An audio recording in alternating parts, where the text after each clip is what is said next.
Welcome to Jahangir study. मैं संतोष जहांगीर। प्राचीन भारतीय इतिहास में हमने ईरानी और इराकी साम्राज्य के बारे में अध्ययन किया।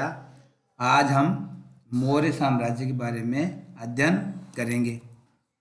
मौर्य साम्राज्य का समय था 323 ईसा पूर्व से 184 ईसा पूर्व तक का समय है मौर्य साम्राज्य का। तो मौर्य साम्राज्य से पहले हम बात करें तो 16 जो महाजनपद थे उस समय एक मगध का एक साम्राज्य था। उसी मगध साम्राज्य में अंतिम शासक था घनानंद था। ये सिकंदर महान का समकालीन था। सिकंदर के जाने के पश्चात मगध साम्राज्य में अशांति व अव्यवस्था फैल गई। सिकंदर था उस समय मगध में शांति थी, उसके जाने के बाद में वहाँ पे अशांति और अव्यवस्था फैल गई। परिणाम स्वरूप चंद्रगुप्त मौर्य ने चाणक्य विष्णुगुप्त की सहायता से नंदवंश के शासक घनानंद को पराजित करके मौर्य साम्राज्य की स्थापना की थी। अब मैं आपको बताना चाहूँगा जो ये चंद्रगुप्त मौर्य कौन था, इसके बारे में क्या था कोई बताऊँ। चाणक्य के बारे में आपको बताऊँ। चाणक्य घनानंद का ही सेनापति एक मंत्री था, महामंत्री था। तो उसने घनानंद ने इसका अपमान कर दिया था और इसको राज्य से बाहर निकाल दिया। और जो घनानंद था एक अत्याचारी शासक था, विलासी शासक था। इससे मगध की जनता को छुटकारा दिलाने के लिए चाणक्य ने प्रतिज्ञा की कि मैं एक योग्य शासक की यहाँ नियुक्ति करके और साम्राज्य इस नंदवंश का अंत करना चाहता हूँ। तो उसने क्या किया, इसी तलाश के अंदर वो हर जगह देखता रहा, गुरुकुलों में सब जगह घूमता रहा। तो उसने देखा कि एक जगह जंगल में उसने कुछ लड़कों को देखा। तो वहाँ एक लड़का था, वो खेल खेल रहे थे, राज किलम खेल। जानते हो कि एक राजा बन जाते हैं और बाकी बच्चे प्रजा की तरह रहते हैं। तो राज किलम खेल देखा उसने, इसका मतलब था राजा प्रजा की तरह।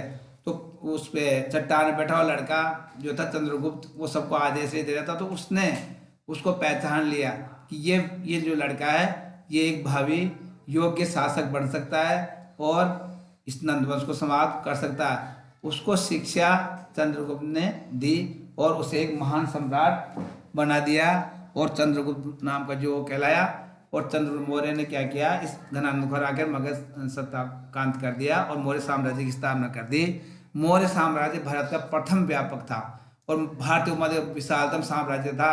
इससे पहले इतना बड़ा साम्राज्य नहीं था भारत में। तो सबसे व्यापक साम्राज्य स्थापित किया चंद्रगुप्त मौर्य ने। मौर्य साम्राज्य हिंदुकुश पर्वत से लेकर कावेरी नदी तक फैला हुआ था। मौर्य काल में सर्वप्रथम सुदृढ़ प्रशासनिक व्यवस्था की प्रारंभ की गई। शुरू में जो इसका प्रशासन था सुदृढ़ था, बहुत सुदृढ़ व्यवस्था की गई, साम्राज्य नीति थी। और इसके अंदर क्या था, साम्राज्य नीति के तहत क्या था कि अपने शत्रुओं को कभी भी शत्रुओं को पराजित करना, साम्राज्य का बहुत विस्तार करना, ये सब इससे संबंधित थी। और जिनका जो प्रशासनिक ढांचा बहुत ही सुदृढ़ था। इसके बाद अशोक जो सम्राट था उसने पहले कठोर नीति अपनाई और बाद में उसने एक नया सिद्धांत अपनाया, जियो और जीने के सिद्धांत के आधार पर मौर्य साम्राज्य को आगे बढ़ाया था। आगे देखते हैं हम इसके बारे में। इस मैप से आपको समझ में आ जाएगा। जो मैप है इसमें बताया गया है उस युग के प्रमुख नगर अभिलेखों से प्राप्त स्थल। अब देखिए इसमें दो तरीके की बात बताई गई इस मैप में, आप समझो इसको कि उस युग के प्रमुख नगर कौन थे और अभिलेखों से जो लेखों से जानकारी प्राप्त हुई नगर कौन कौन से। देखो महत्वपूर्ण नगर थे उज्जैन, तक्षशिला और पाटलिपुत्र। ये तो क्या थे, महत्वपूर्ण नगर थे। और जो ये रेड सर्किल के जो दे रखे हैं आपके अभिलेखों से प्राप्त स्थल, ये इनकी बारे में जानकारी हमें अभिलेखों से प्राप्त हुई कि ये भी एक नगर थे, उस समय के प्रांत थे। तो देखिए इसमें ये एक दो में आप जैसे आप उत्तरी भारत की बात करें तो ये अपने क्या नाम से कलसी, टोपरा, दिल्ली, मेरठ, लुम्बिनी। और मध्य भारत के अंदर जैसे कौशाम्बी, सांची, मध्य प्रदेश के पास ये सारनाथ, रामपुरवा। जो अपने पड़ोसी देश अफगानिस्तान की शहबाजगढ़ी पाकिस्तान, तक्षशिला, कंधार अफगानिस्तान के और सोपारा, ये जो थे ये येरागुंडी, ब्रह्मगिरी, मास्की, ये क्या थे, अभिलेखों से प्राप्त नगर थे। तो ये साम्राज्य, इससे हम जान सकते हैं कि मौर्य साम्राज्य बहुत ही व्यापक था। हम देखेंगे मौर्य साम्राज्य को हम कैसे जाने, इसको जानने के विभिन्न स्रोत कौन कौन से, इससे हम मौर्य साम्राज्य के बारे में जानकारी प्राप्त होती है। तो मौर्य साम्राज्य को जानने के जो विभिन्न स्रोत है उनको 3 भागों में बांटा गया है। 3 भाग कौन कौन से आप समझिए। पहला साहित्य था, दूसरा विदेशी विवरण, और जो थर्ड है वो है पुरातत्व। साहित्य के अंदर हम बात करें तो सबसे पहले ब्राह्मण साहित्य थे, वो पुराण पुराण कहलाते थे। तो पुराणों से हमें जानकारी मिलती है कि प्राचीन भारत में एक व्यापक साम्राज्य था, विशाल साम्राज्य था, तो इससे हमें जानकारी मिलती है। फिर आता है सबसे जो महत्वपूर्ण जानकारी मिलेगी इसमें, जो कौटिल्य जो चाणक्य था उनकी लिखी हुई पुस्तक ग्रंथ था अर्थशास्त्र। अर्थशास्त्र में मौर्य साम्राज्य की जानकारी मिलती है। इसके अलावा विशाख दत्त नाम का जो विद्वान था उन्होंने पुस्तक लिखी मुद्रा राक्षस, उससे मौर्य साम्राज्य की जानकारी मिलेगी। सोमदेव का कथासरी सागर जो ग्रंथ है उससे जानकारी मिलती थी हमें मौर्य साम्राज्य के बारे में। पतंजलि का महाभाष्य उससे जानकारी मिलती है। तो ये महत्वपूर्ण प्राचीन साहित्य थे। इसके अलावा बौद्ध ग्रंथ कौन कौन से थे उस समय जिनसे हमें मौर्य साम्राज्य के बारे में जानकारी मिलती है, वो ग्रंथ थे दीपवंश। बौद्ध ग्रंथों में दीपवंश, महावंश टीका और दिव्यदान, ये महत्वपूर्ण बौद्ध ग्रंथ थे जिनसे हमें मौर्य साम्राज्य के बारे में जानकारी प्राप्त होती है। जैन ग्रंथों में भद्रबाहु नाम का विद्वान था, उसका कल्पसूत्र, और हेमचंद्र का परिशिष्ट वर्मन, ये जो ग्रंथ था परिशिष्ट पर्वन जो ग्रंथ था उससे हमें मौर्य साम्राज्य की जानकारी प्राप्त होती है। विदेशी विवरण की बात करें तो विदेशी विवरणों में सबसे जो महत्वपूर्ण माना जाता है वह है मैगस्थनीज की इंडिका। सबसे महत्वपूर्ण ग्रंथ मैगस्थनीज की इंडिका, जो बिंदुसार के दरबार उसमें चंद्रगुप्त मौर्य के दरबार में ये मैगस्थनीज सेल्यूकस के द्वारा भेजा हुआ दूत था। उसने यहाँ रह के भारत के साम्राज्य का अध्ययन किया, भारत की जो आर्थिक सामाजिक राजनीतिक सभी स्थितियों का अध्ययन किया और इस पुस्तक के उनका वर्णन किया। तो मैगस्थनीज की इंडिका से हमें जानकारी मिलती है। इसके अलावा स्ट्रैबो, जस्टिन, पिलनी, ये भी विद्वान थे, विदेशी विद्वान थे जिनसे भी हमें मौर्य साम्राज्य के बारे में जानकारी मिलती है। विलियम जोन्स, जो हम आधुनिक भारत की बात करते हैं, उन्होंने इसको सैंड ऑफ कोटस की पहचान किसके रूप में बताई, चंद्रगुप्त मौर्य। अब मैं आपको बताऊं कि इंडिका वास्तव में हमें उपलब्ध नहीं है। इंडिका जो ग्रंथ है इसे कुछ भाग जैसे स्ट्रेबो, जैसे मैंने बताया, ये डियोडोरस, प्लूटार्क, इनके जो इनके अंशों में इसका कुछ भाग मिला हुआ है, तो इंडिका को हम पूर्ण रूप से प्राप्त नहीं कर सकते हैं। तो विदेशी विवरण की बात के बाद हम करते हैं पुरातत्व की बात, जिससे हमें मौर्य साम्राज्य के बारे में जानकारी मिलती है। सबसे महत्वपूर्ण जानकारी मिलेगी अशोक के अभिलेख। अशोक के जो अभिलेख थे 14 व्रत अभिलेख थे, 7 स्तंभ लेख थे, जो जितने भी थे उन सबसे हमें भाब्र अभिलेख था, इन सबसे हमें अशोक के जो अभिलेख थे इससे मौर्य साम्राज्य की जानने का पुरातत्व में सबसे महत्वपूर्ण स्रोत माने जाते हैं। इसके अलावा शक्षात्र रुद्रदामन का जूनागढ़ लेख, जो ये था, ये लेख था, इससे भी हमें मौर्य साम्राज्य के बारे में जानकारी प्राप्त होती है। और मृदभांड यानी मिट्टी के बर्तन, उस समय जो मिट्टी के बर्तन किस तरह थे उस बर्तनों से हमें मालूम पड़ता है कि एक विशाल साम्राज्य था। और सिक्के जो चलते थे उन पंचमार के सिक्के थे, जिसमें उस समय की राजनीति उसका चित्रण किया गया था, सतह उसका कला का, साहित्य का, जिसका, तो उससे मालूम पड़ता है कि मौर्य साम्राज्य किस प्रकार का था, वहाँ पे साम्राज्य कितना व्यापक साम्राज्य था, किस तरह जनता रह रही थी, तो सारी जानकारी इससे मिल जाएगी। अब देखते हैं मौर्यकालीन शासक। तो मौर्य वंश में जो महत्वपूर्ण शासक है उन पर हम एक नज़र डालते हैं। सबसे पहले हम बात करेंगे चंद्रगुप्त मौर्य की, जिसका समय था 322 ईसा पूर्व से 298 ईसा पूर्व, यानी एक महत्वपूर्ण शासक, इस वंश का संस्थापक चंद्रगुप्त मौर्य था। मैंने आपको बताया चंद्रगुप्त मौर्य नंद वंश के अंतिम शासक घनानंद की हत्या करके मौर्य साम्राज्य की स्थापना की थी। ठीक है, अब चंद्रगुप्त के बारे में बात है। चंद्रगुप्त मौर्य को विद्वानों ने अलग अलग ग्रंथों में अलग अलग जाति का बताया, अलग अलग वर्ण का बताया। तो अब देखते हैं, ब्राह्मण ज्ञान चंद्रगुप्त मौर्य को शूद्र मानते थे कि चंद्रगुप्त मौर्य एक शूद्र जाति का था, निम्न जाति का था। जो बौद्ध ग्रंथ और जैन ग्रंथ क्या मानते कि क्षत्रिय कुल का था, वो राजा बनने लायक, जो राजा कुल होता है क्षत्रिय कुल का था। और मैंने अभी बताया ब्राह्मण ग्रंथ शूद्र मानते थे। विशाख दत्त द्वारा लिखा जो मुद्रा राष्ट्र ग्रंथ था उसमें भी चंद्रगुप्त मौर्य को क्या बताया, वर्सल मीन्स निम्न कुल का, कि चंद्रगुप्त निम्न कुल का व्यक्ति था। यूनानी लेखक इसको इनके जो नाम उन्होंने बताया चंद्रगुप्त को क्या कहा, उन्होंने सेंड्रोकोटस और एंड्रोकोटस कहा। यूनानी लेखकों ने सेंड्रोकटस और एंड्रोकोटस कहा। तो अलग अलग इसको उपाधि मिली है चंद्रगुप्त को। इसके बाद हम बात करते हैं यूनानी लेखक प्लेटो की। उन्होंने चंद्रगुप्त ने उसने लिखा अपने विवरण में, उसने में चंद्रगुप्त ने 6 लाख की सेना से संपूर्ण भारत को रोक डाला, उस पर अधिकार कर लिया। कहने का मतलब यह है कि चंद्रगुप्त के पास बहुत विशाल सेना थी। जो सेना की जो लगभग संख्या थी 6 लाख के करीब सेना थी, उसने पूरे भारत पे, सेना के बल पे पूरे भारत पे अपना अधिकार कर लिया। जस्टिन नाम का जो विदेशी विद्वान था, उसने चंद्रगुप्त मौर्य सेना को क्या कहा, डाकुओं का गिरोह, यानी डाकुओं की तरह वो हमला करते थे एक तरीके से, वो डाकुओं का गिरोह का। उन्होंने ये सेना क्या है, डाकुओं का गिरोह है, इसमें डाकू है, ये बात उन्होंने उस जस्टिन ने बताया। उस समय का जो महत्वपूर्ण युद्ध था, चंद्रगुप्त मौर्य और यूनानी शासक सेल्यूकस निकेटर के मध्य 305 ईसा पूर्व में सिंधु नदी के पार युद्ध हुआ था। ये सेल्यूकस कौन था, सिकंदर महान का सेनापति।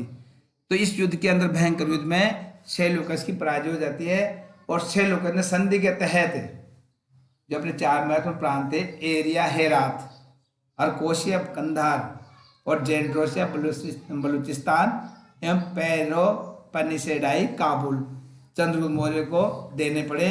और बदले में उसको सेल्यूकस को कितने 500 हाथी चंद्रगुप्त मौर्य से मिले। तो ये संधि हुई। इसके बाद में हम बात करते हैं जो चंद्रगुप्त मौर्य जो साम्राज्य की हम बात करें, आपको बता रहे, तो ये साम्राज्य बहुत ही विस्तृत था।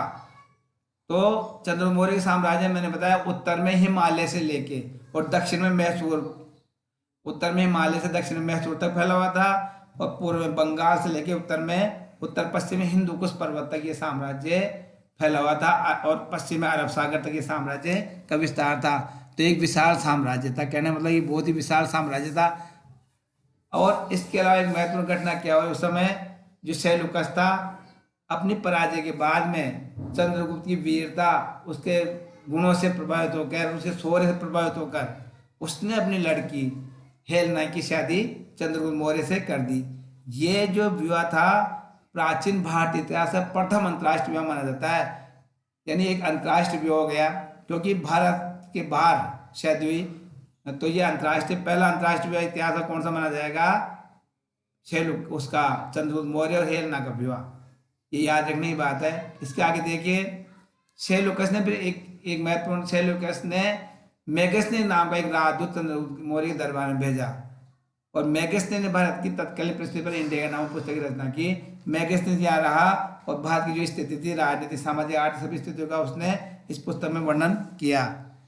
चंद्रगुप्त मौर्य प्रथम शासक था जिसने नर्मदा नदी के दक्षिण में अपना विजय अभियान चलाया था। एक महत्वपूर्ण शासक था। इससे पहले किसी शासक ने दक्षिण में इतना आगे तक विजय अभियान नहीं चलाया था।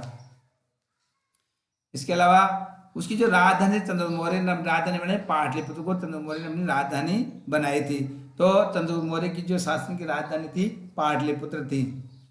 शक और रुद्रदामन के जूनागढ़ अभिलेख से ज्ञात होता है, उस अभिलेख में मिलता है कि सौराष्ट्र क्षेत्र में जो रुद्रदामन को उसने राज्यपाल नियुक्त किया, उसने लेख लिखा रुद्रदामन, उसी रुद्रदामन को सौराष्ट्र गुजरात में उसने राज्यपाल नियुक्त किया था। और वहाँ के किसानों को सिंचाई सुविधा उपलब्ध कराने के लिए उन्होंने, रुद्रदामन ने चंद्रगुप्त मौर्य के आदेश से वहाँ पर एक झील बनाई जिसका नाम था सुदर्शन झील। मतलब सुदर्शन झील का निर्माण रुद्रदामन ने करवाया था। ठीक है, इसके आगे देखते हैं। अब चंद्रगुप्त मौर्य के शासन के अंतिम समय की बात करते हैं, तो मगध में 12 वर्षों का विषाणा काल पड़ा। इससे चंद्रगुप्त मौर्य बहुत हताश और निराश हो गया और परेशान रहने लगा, और उसने जो जैन विद्वान थे मुनि भद्रभाव से, उन्होंने शांति के लिए, अपने जीवन की शांति के लिए उन्होंने उनसे बौद्ध जैन धर्म की दीक्षा प्राप्त कर ली, और उनके साथ स्वर्ण बेलगोला मैसूर चला गया और वहाँ तपस्या करने लगा।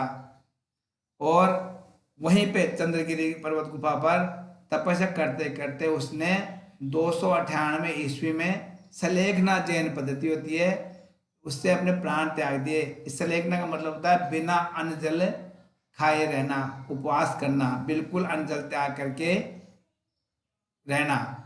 तपस्या करना, वो उससे उसने प्राण त्याग दिए। तो एक महान शासक था चंद्रगुप्त मौर्य। हम बात करते हैं अब उनके उत्तराधिकारी बिंदुसार की। सामने बिंदुसार की, तो बिंदुसार क्या था, ये चंद्रगुप्त मौर्य का उत्तराधिकारी, उनका पुत्र था, ये मौर्य साम्राज्य का उत्तराधिकारी बना। ये आजीवक संप्रदाय का अनुयायी था। अब आजीवक संप्रदाय कौन सा था बेटा, देख इसमें ये था आजीवक संप्रदाय बौद्ध धर्म, जो महात्मा बुद्ध था उससे पहले जो एक संप्रदाय चलता था, उसका जो विद्वान, जो उसका जो महत्वपूर्ण जो गुरु माना जाता वो था मोगलीपुत्तिस को माना जाता। आजीवक संप्रदाय का एक महत्वपूर्ण संस्थापक, उसका समर्थक माना जाता है। देखिए, तो उसका ये अनुयायी था। यूनानी लेखकों ने इसे जो उपाधि थी उसका नाम था अमित्रोकेडीज। इसका मतलब था सत्व को नष्ट करने वाला। इसको अमित्रोकेडीज को संस्कृत में हम बोलते हैं मित्रघात, मीन्स सत्व को नष्ट करने वाला कहा जाता है। तो ये यूनानी लेखकों ने इसे एक शक्तिशाली शासक माना।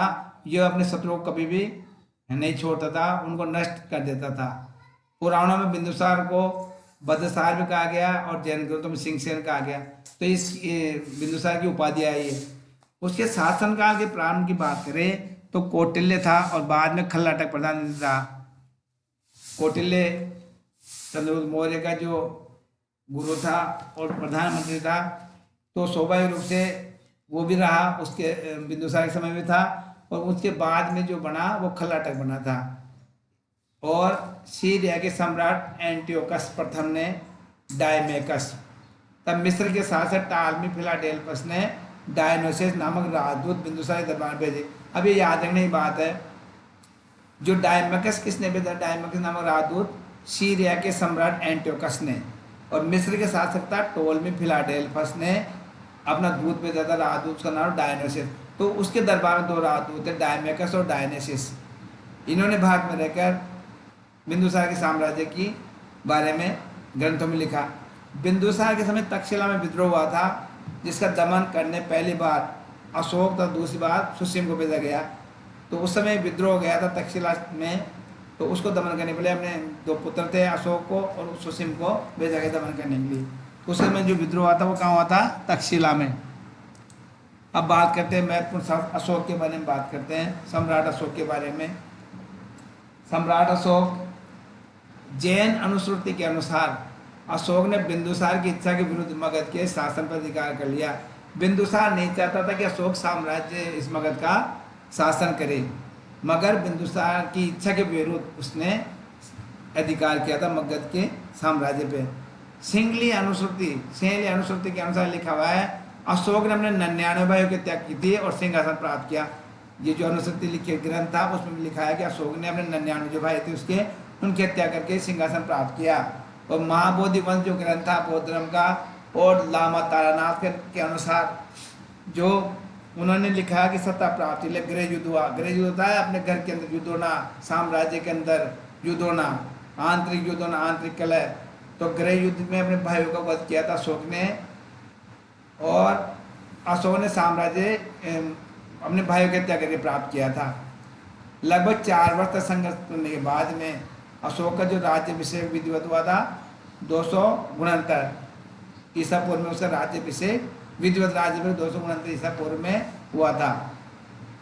दक्षिण भारत से प्राप्त जो मास का गुजराभिलेख है उसमें अशोक उसका नाम क्या था, अशोक मिलता है। जो मास के गुजराभिलेख था उसमें जो नाम क्या मिलता, अभिलेखों में अशोक नाम मिलता, अशोक। और पुराणों में अशोक को क्या कहा गया, अशोक वर्धन कहा गया। पुराणों में अशोक क्या कहा गया था, अशोक वर्धन कहा गया। इसके अलावा ईरानी शैली के जो अभिलेख थे उस समय के, उसमें अशोक को क्या कहा गया था, देवनाम प्रिय या देवनाम प्रियदर्शी की उपाधि से विभूषित किया गया, यानी देवताओं में प्रिय। इसका मतलब देवताओं में प्रिय होना, तो देवताओं में प्रिय उपाधि उसको मिली। और अशोक जब शासक बना था, अशोक जब मगध शासक बना उससे पहले वो क्या था, उज्जैन का राज्यपाल था वो। उसके पिता ने, बिंदुसार ने उसे उज्जैन का राज्यपाल नियुक्त कर रखा था। उसके बाद में वो शासक बना था। इसके बाद में उसकी शादी विदिशा की राजकुमारी से अशोक का विवाह था। जो विदिशा प्रांत है वहाँ की राजकुमारी से अशोक का विवाह हुआ और उसी राजकुमारी से एक पुत्र और एक पुत्री का जन्म हुआ। उसी पुत्री का नाम था संघमित्रा और पुत्र का नाम था महेंद्र। याद रखना इस चीज़ को, आगे मैं बताऊंगा आपको। संघमित्रा और महेंद्र को उसने श्रीलंका बौद्ध धर्म की प्रचार के लिए भेजा था अशोक ने। तो विदिशा की राजकुमारी थी, वह महत्वपूर्ण बात है। जो उनकी जो पत्नी थी वो विदिशा की राजकुमारी थी। विदिशा की उनसे उनके एक पुत्र हुआ और एक पुत्र का जन्म हुआ था, मैंने आपको बताया। और अभिलेखों में उसकी रानी को कारवाकी का उल्लेख मिलता है। उसकी रानी थी, उसको कारवा के नाम की रानी थी, उसका उल्लेख भी अभिलेखों में मिलता है अशोक के बारे। अब देखते हैं अशोक के बारे में आगे। अशोक ने राज्याभिषेक के 7 वर्ष बाद, जब उसका राज्याभिषेक हुआ उसके 7 साल बाद अशोक ने कश्मीर तथा खोतान अनेक क्षेत्रों को अपने साम्राज्य में ले लिया। कश्मीर को अपने साम्राज्य में लाया। खोतान ये भारत के बाहर जो प्रांत था, इसे बृहत्तर भारत बोला जाता है, उसके अनेक क्षेत्रों को भी अपने साम्राज्य में मिला लिया। अशोक ने कश्मीर में विस्ता नदी के किनारे श्रीनगर नामक नगर की स्थापना की। जो श्रीनगर नगर है, इसकी स्थापना किसने की थी? सम्राट अशोक ने। हम श्रीनगर जो श्रीनगर है हमारे देश के अंदर, जो वो विस्ता नदी बना, उसकी स्थापना किसने की थी? सम्राट अशोक ने। राज्याभिषेक के 8 वर्ष बाद 261 ईसा पूर्व, ये बहुत महत्वपूर्ण है, इसमें अशोक का जीवन ही बदल गया। 261 ईसा पूर्व में अशोक ने कलिंग कहाँ है? उड़ीसा के अंदर है, वर्तमान उड़ीसा। कलिंग पर आक्रमण किया था अशोक ने। अब ये बात मैं आपको बताऊं क्यों किया था। वहाँ कलिंग के अंदर क्या थे? हाथी। वहाँ पे क्या था? कलिंग में हाथी बहुत ज़्यादा थे, तो उन हाथियों को प्राप्त करने के उद्देश्य से उसने आक्रमण किया था। मैं आपको बता रहा हूँ। तो देखिए इसमें क्या लिखा है। कलिंग में आक्रमण समय उसमें लगभग 1 लाख लोग मारे गए। कलिंग आक्रमण हुआ तो इसमें इस युद्ध में 1 लाख लोग मारे गए, अनेकों लोग घायल हो गए। तो महाभयंकर नरसंहार हुआ। हाथी गुम्फा अभिलेख के आधार पर, जो हाथी गुम्फा अभिलेख है उसके आधार पर लगाया जाता है कि उस समय कलिंग पर नंदराज का शासन था। किसका शासन था? नंदराज का।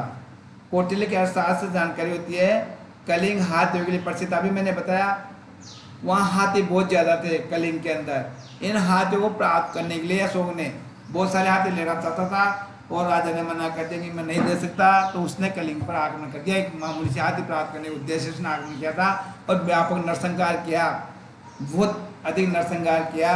बहुत सारे लोग मर गए, बहुत सारे लोग घायल हो गए। तो इससे वो विचलित हो गया अशोक क्या हो जाता है? बहुत ज़्यादा विचलित हो जाता है और उसने शस्त्र त्याग की घोषणा कर दी। मगध साम्राज्य के अंदर कलिंग की राजधानी धौलिया तोसली बताई गई और कलिंग की राजधानी थी धौलिया तोसली, उसकी राजधानी थी। और इस युद्ध के बाद अशोक ने शस्त्र त्याग दिया। अशोक ने शस्त्र त्याग करने के बाद में बौद्ध धर्म कैसे स्वीकार किया वो मैं बताऊंगा आपको, ध्यान समझिए। अशोक द्वारा बौद्ध धर्म स्वीकार करना। कलहण की रात तरंगी नामक ग्रंथ है, उनके अनुसार अशोक शिव का उपासक था। पहले अशोक शिव का उपासक था। श्रवण निर्ग्रोह तथा उपगुप्त के प्रभाव में आकर बौद्ध भिक्षु श्रवण निर्ग्रोह तथा उपगुप्त के प्रभाव में आकर अशोक बौद्ध धर्म से दीक्षित हो गया। उसने जब उसको शांति नहीं मिली, वो परेशान रहने लग गया, मन की शांति नहीं हुई, तो क्या हुआ? उसने बौद्ध धर्म से उनसे दीक्षित हो गया, बौद्ध धर्म की शिक्षा प्राप्त कर ली। इसके बाद वह गुरु मोगलीपुत्र के जो सबसे महत्वपूर्ण गुरु थे उनके प्रभाव में आ गया और अंत में उसने बौद्ध धर्म स्वीकार कर लिया। बौद्ध धर्म स्वीकार करने के बाद अशोक ने बराबर की जो पहाड़ियाँ मध्य प्रदेश में, वहाँ पर आजीवों को होते हैं जो बौद्ध भिक्षु रहने वाले, जो जंगलों में रहते भिक्षु होते हैं, उनके निवास हेतु 4 गुफाओं का निर्माण कराया, जिनके नाम थे सुदामा, चापार, विश्व झोंपड़ी और कर्ण। ये 4 महत्वपूर्ण गुफा निर्माण कराया था। तो वो महत्वपूर्ण थी गुफाओं का। ये इन्होंने, इससे ये सिद्ध होता है बौद्ध धर्म का वो अन्याय था। और राज्याभिषेक के 10वें वर्ष को बोध गया राज्याभिषेक के 10वें वर्ष में कहाँ चला गया? बोध गया की यात्रा की। तथा 20वें वर्ष में लुम्बिनी कपिलवस्तु की धम्म यात्रा की। उसने कपिलवस्तु की धार्मिक यात्रा की। रोमन्देय अभिलेख से विदित होता है। ये रोमन्देय अभिलेख लिखा हुआ सामने इस तरह लिखा था। वो अभिलेख से ये ब्रह्मदेव लेख से जानकारी मिलती है कि उसने वहां भूमि कर की दर कितनी कर दी, 1/6 से घटाकर 1/8 कर दी। जो भूमि कर की दर थी 1/6 से घटा कितनी कर दी, 1/8 कर दी। अशोक के शिलालेखों से जानकारी मिलती है कि दक्षिण में चोल, चेर, पांड्य, केरल के सीमावर्ती स्वतंत्र राज्य थे उस समय। अशोक के शिलालेखों में ये जो 4 राज्य थे, चोल, चेर, पांड्य, केरल के, ये राज्य स्वतंत्र राज्य उस समय मौजूद थे। राज्य अभिषेक संबंधी लघु शिलालेख में अशोक ने स्वयं को क्या कहा, बुद्ध शाक्य बताया। जो राज्य अभिषेक संबंधी लघु जो शिलालेख थे अशोक के, में अशोक ने अपने आप को क्या कहा, बुद्ध शाक्य, कि वो एक शांति प्रिय बुद्ध विद्वान है। बुद्ध शाक्य गौतम बुद्ध का महान अनुयायी है, बुद्ध शाक्य माना गया, बताया गया, कहा उसने अपने आप को। अशोक का धम्म या अशोक की धार्मिक नीति, अशोक का धम्म या अशोक की धार्मिक नीति। धम्म, धम्म क्या है, ये अशोक की धार्मिक नीति है। धम्म, अशोक ने मनुष्य की नैतिक उन्नति के लिए जिन आदर्शों का प्रतिपादन किया उन्हें धम्म कहा गया है। जिन्हें अशोक ने जिन मनुष्य की नैतिक उन्नति के लिए जो जिन आदर्श को निर्माण किया उन्हें क्या कहा गया, धम्म। धम्म के अंदर क्या आता है, दूसरे तथा 7वें स्तंभ लेख में धम्म की, उसने जो स्तंभ लेख लिखे थे अशोक के, उसमें दूसरे 7वें स्तंभ लेख में धम्म की परिभाषा, धम्म का उल्लेख किया गया है। उसके अनुसार पाप कर्म से निर्वृत्ति, विश्व कल्याण, दया, दान, सत्य, कर्म शुद्धि धम्म है। यानी पापों से, पाप से मुक्त होना, विश्व कल्याण, सबका कल्याण हो, दया भावना, दान, सत्य, कर्म शुद्धि क्या है, धम्म है। ये धम्म की परिभाषा है। और धम्म के अलावा उस धम्म में स्वभाव कैसा होना चाहिए, साधु स्वभाव, कल्याणकारी कार्य करना, पाप रहित होना, व्यवहार में मधुरता लाना, दया रखना, दान करना, स्वच्छता रखना, प्राणियों का वध नहीं करना, माता पिता व अन्य बड़ों की आज्ञा मानना, गुरु के प्रति आदर, मित्रों, परिचितों, संबंधियों, ब्राह्मणों, श्रमणों के प्रति दानशीलता होना, उचित व्यवहार करना, अशोक द्वारा प्रतिबद्ध धर्म की आवश्यक शर्ती। यानी धर्म, ये मैंने अभी बताया आपको, ये महत्वपूर्ण शर्त है उस धर्म के अंदर। ऐसा वही धर्म के अंदर शामिल होता है जो इनका पालन करेगा। तीसरे अभिलेख के अनुसार धर्म में अल्प संग्रहता, अल्प व्यय का विधान था। अल्प संग्रह कम संग्रह करना है और ज़्यादा खर्च भी नहीं करना है, इसका विधान भी किया गया था। भाभरू शिलालेख के अनुसार अशोक ने बुद्ध के 13 रत्नों, बुद्ध के 13 रत्न, बुद्ध धर्म और संघ के प्रति बहुत अपनी आस्था प्रकट की थी। 13 रत्न थे ना बुद्ध की जो पुस्तकें महत्वपूर्ण 13 रत्न थे, बुद्ध धर्म और संघ, उसमें आस्था की। सांची, रायसेन मध्य प्रदेश व सारनाथ वाराणसी उत्तर प्रदेश के अंदर लघु स्तंभ लेख में अशोक ने कौशाम्बी पाटलिपुत्र के महामात्रों को आदेश दिया कि संघ में फूट डालने वाले भिक्षुओं को बहिष्कार कर दिया जाए। सांची के अभिलेख से पता लगता है, सारनाथ के अभिलेख से मालूम पड़ता है, और पाटलिपुत्र कौशाम्बी अभिलेख से मालूम पड़ता है कि जो भी संघ में फूट डालेगा तो उसको भिक्षु जो भी उसको बाहर कर दिया जाएगा। प्रथम शिलालेख में उसने क्या कहा, यह के लिए पशुओं का वध न किया जाए। उसने जो प्रथम शिलालेख लिखा था उसमें यह लिखा है कि यज्ञ कार्य के लिए पशुओं की हत्या न की जाए। अब होती धम्म यात्रा क्या होती है, अशोक से पूर्व में, जब अशोक से पूर्व जो शासक थे वो विहार यात्रा की जाती थी। विहार यात्रा की जाती थी जिनमें राजा पशुओं का शिकार करते थे। अशोक ने उनके स्थान पर धम्म यात्रा का प्रावधान किया, जिसमें बौद्ध स्थान की यात्रा था। ब्राह्मण, श्रमणों, व्रतों को स्वर्ण दान दिया जाता था। उससे पहले जो शासक थे वो शिकार करना, पशुओं का शिकार करते थे। अब अशोक ने नया नियम बना दिया, धार्मिक यात्रा करना। धार्मिक यात्रा मैंने बताया आपको क्या चीज़ होती है। धार्मिक गौतम बुद्ध की जो जहाँ बुद्ध ने प्रवचन दिए, जो स्थान महत्वपूर्ण स्थान थे उनकी यात्रा करना, ब्राह्मणों को जो श्रमण भिक्षु उनको दान देना, ये भी कहा गया। फिर आता अनुसंधान। अनुसंधान की छोटा बताऊंगा। इसमें जो भी कर्मचारी होते थे, अनुसंधान के महत्वपूर्ण कर्मचारी होते थे, उनको क्या करना पड़ता था, 5 साल के धर्म प्रचार के लिए भेजा जाता था कि हर 5 साल में वो जाएंगे और धर्म का प्रचार अपने राज्य क्षेत्र में करेंगे। ये बताया मैंने इसमें। अब इसमें कौन कौन से वो होते थे महत्वपूर्ण अधिकारी, कौन कौन से होते थे, इसके अंदर अमात्य और धार्मिक महामात्र, ये विद्वान होते थे। इसके अलावा होते थे आपके नाम रज्जुक होते, रज्जुको युक्तकों को, रज्जुको और युक्तक होते थे। इनको 5 साल की ये धर्म प्रचार के लिए भेजा जाता था। अब धम्म महामात्र सबसे जो महत्वपूर्ण अधिकारी होता धर्म का नियंत्रण करने वाला, उसका राज्याभिषेक के 13 वर्ष में उसने धम्म महामात्र की नियुक्ति की थी। अशोक ने अपने राज्याभिषेक के 13 वर्ष में जिनके मुख्य कार्य क्या था धम्म महामात्र का, जनता में धर्म का प्रचार करना, कल्याणकारी कार्य के लिए प्रोत्साहित करना, कैदियों को मुक्त करना या सजा कम करना। इसके बाद में हम कला साहित्य, मौर्य वंश के बारे में, कला साहित्य स्तंभ लेखन के बारे में अध्ययन करेंगे। Thank you.